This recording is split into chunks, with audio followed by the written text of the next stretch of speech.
everybody, I'm Priscilla from STYLEDBYPT, and today I'm so happy to be with Brillyn from Hocksiong. And the reason why we're here is because there's so many myths and like stories about buying secondhand furniture, and she's really the expert in it because, like, you know, her family history and generations have been kind of like doing this business, and for her to kind of make it so cool and modern, I really think we have so much to learn from her. So thank you for joining me, Brillyn. You're most welcome. Okay, cool. So like the first thing I feel like when people are thinking about secondhand furniture is like, oh, they're used, they're dirty, and all that kind of like myths, you know. Yes. So is there any way like how people can rethink secondhand furniture and see in a different way? Nowadays with Instagram, you see we place things so nicely, and people sometimes will think, is this really secondhand? So that is one. I think it's the consumer perception about this item itself. Okay, so when it comes to obviously quality and all that, is there like some kind of tricks that maybe like when they come and look at the furniture, they'll be able to kind of see like what really is like,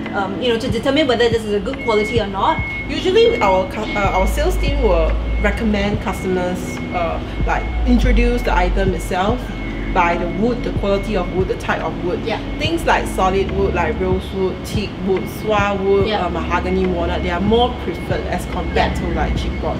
That is something that really differentiates us from other secondhand dealers, is that we try to curate our items as in better quality and also condition, so that they can last longer and well. Houses. There's also another thing that I feel a lot of people don't realize about secondhand is that it is a one-off. It's that if you buy that, it's that there is no way someone else is gonna get the same. And I feel that's the beauty in like curating and finding these special one-off pieces in your home, which is conversational pieces. Yes, actually, that is also, there's a good and bad part. So the good part, right, is that it's very special, it's very unique. But the bad part is that sometimes customers will come to us asking whether we have something, whether do we still have that thing, and we have to really tell them no, we don't have, or they don't come this type, this style anymore. We have finished using the materials, and yeah, so there is the pros and cons. The pros, we can't really manufacture there like factories, but it is very interesting in a sense because we can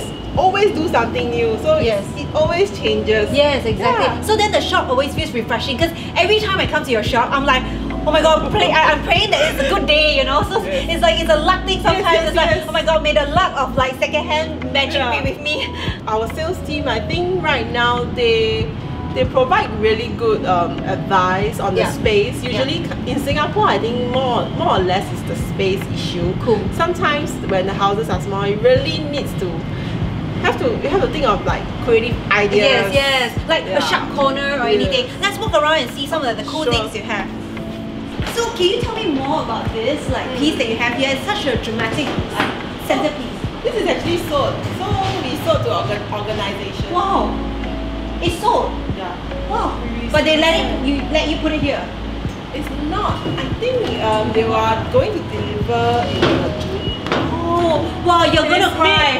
It is made of nylon, and it's a circa 1992. It's made for a restaurant. The restaurant has actually 2 pieces. They have very huge ceiling. Oh wow, so it's beautiful. This, I think it's not wrong, it's made in Spain.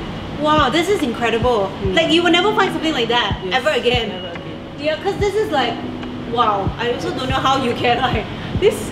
It can be dismantled into pieces. Oh, so you can actually group them and make it into different parts? Yes, you have to dismantle them and fix them back. Nowadays things, right, if you see Instagram or everywhere, it's things of chair they have different design.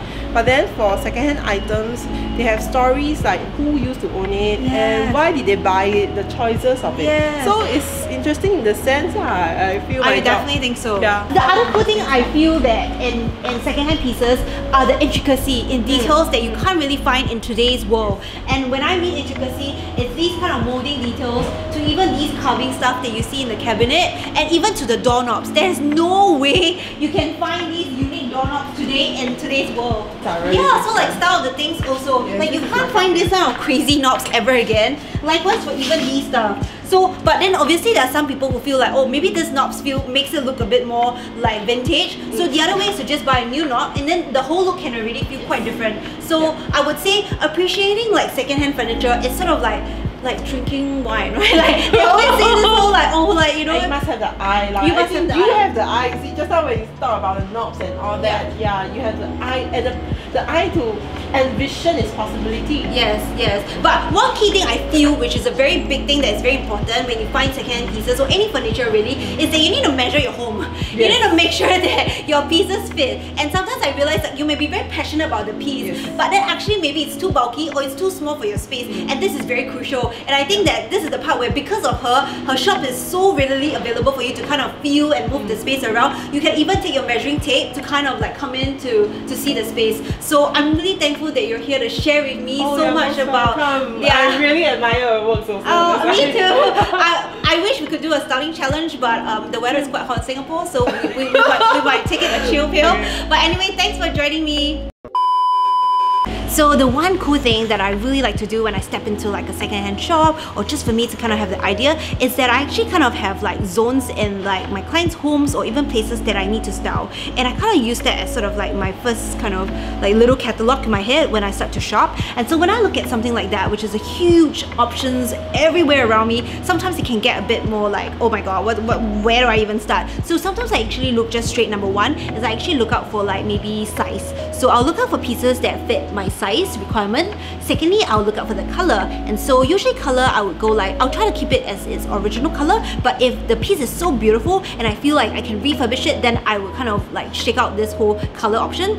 And then the third thing is then looking out for the interesting, unique part that you can't really see in normal, like, you know, mass-produced furniture. So if you take a look at an example here, these are all sort of like chairs and side tables and whatnot, but really looking at all the different shapes of them, as you can tell, you can already see which one gets drawn into your eye. So say for example, if you're kind of looking for something a little bit more Nordic, more Scandinavian, you want something that feels a bit cleaner, then you go for lines that are actually a little bit more minimal. But if you actually want something a bit more unique like that, you can even see even the, you know, the sides of the legs have so much feature and detail that you will never not find in a normal like furniture shop. So remember again, I think the important thing is to check out when you're coming is to bring a measuring tape whenever you go furniture shopping. Secondly is to make sure that you look for pieces that actually fit the size that you need. And then after that, look out for the color. And lastly, look out for the design and style. So with this in mind, you're pretty much gonna get something, if you're lucky, the right piece of furniture that's gonna last a lifetime for you.